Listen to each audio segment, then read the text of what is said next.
Chair and members of the Senate Health and Social Services Committee, I'm sorry that I was only able to provide abbreviated testimony during committee hearing this afternoon on SB 56, but AML stands committed in support of passage of this extension of the disaster declaration.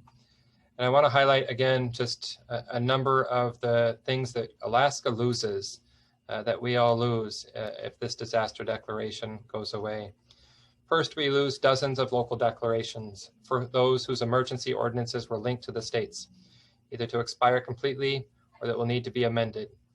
With 10 days in front of us, that means that local officials will scramble to address these and lose the ability to respond quickly to procurement needs or incident management.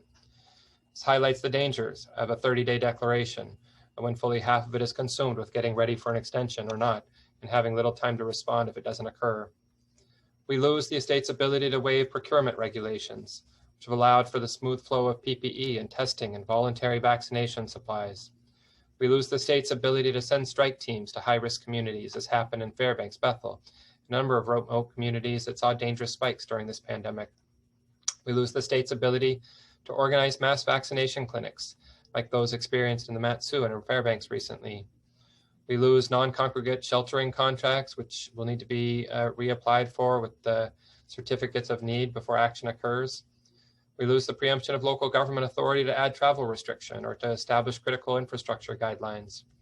We lose the ability for the state to establish vaccination delivery tiers in an open process that may leave our most vulnerable populations behind.